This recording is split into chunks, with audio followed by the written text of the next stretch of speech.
Hello and hi everyone, my self Hemant Bansode. मैं हूँ आपका अपना स्पीच थेरेपिस्ट, लेके आया हूँ आपके लिए फिर से एक नया और अनोखा टॉपिक। और आज का टॉपिक है part 2 of my previous video. Part 1 में मैंने आपसे कहा था एक रेसिपी के बारे में, और उस रेसिपी को हमने नाम दिया था कैसे बनेगी अपनी बात।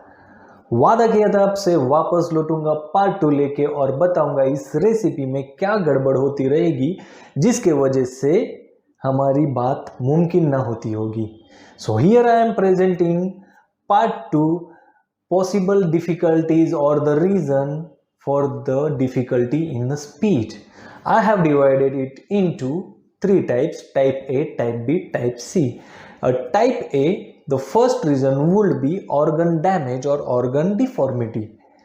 As I had told you in a part 1, there are many organs which are responsible for the production of the speech.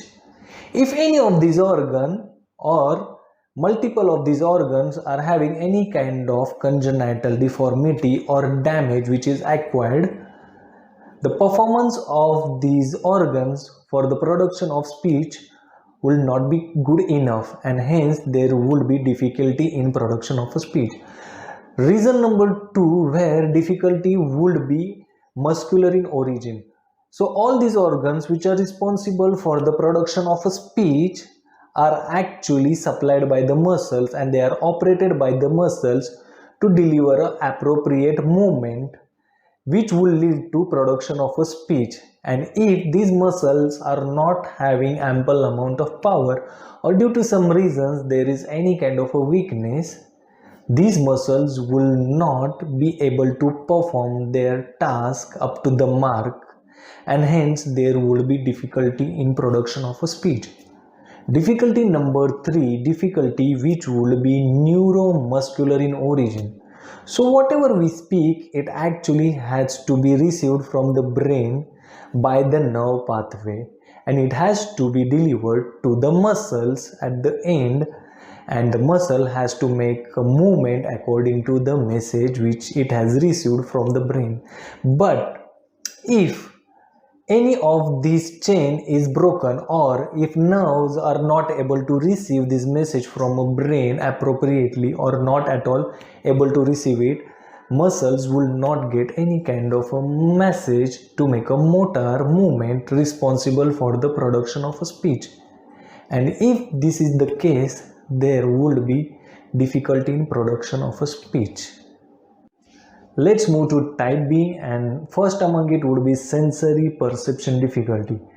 First among it would be auditory sensory perception, and second taste and tactile perception. Let's talk about auditory sensory perception. So you have to speak something, you have to hear that something really very well. And for that you need to have hearing capacity within normal limits. And if your hearing capacity is within normal limit, you will hear the auditory message very well, and that will be processed to your brain very well, and brain will interpret it very nicely and will take decision for the output of a speech. But even after having hearing capacity within normal limits, kids really are not able to do this mechanism very nicely. So what is this? This is I called auditory sensory perception difficulty. So many of the time kids are actually having good hearing capacity, but whatever is being heard is actually not processed till the brain that well, and brain is not able to interpret the message very well. So if the message is not well interpreted at the brain does not have a clue what to do about the message is being received for the production of a speech, and hence brain gets clueless, and for the received stimulus, brain does not do any kind of a reaction making, and this is where you get difficulty in speech also. Second would be taste and tactile perception difficulty. So many of the times we might have seen the kids who does not like to have a particular taste or the food with the particular texture at their mouth. They would simply gag it out, or they will deny it out. What is it actually? Kids are actually not able to tolerate the sensation, or they are not able to perceive the taste or the texture of that food in a healthy manner. And if our intraoral sensory mechanism is not able to perceive the stimulus of taste and the texture very well, the information about it will not be passed to the brain. And simply if it is not passed that well to the brain will not revert with any kind of a command to act on what is present in the mouth. And what that command would be is to bite or to chew or swallow, but simply it is not commanded by the brain.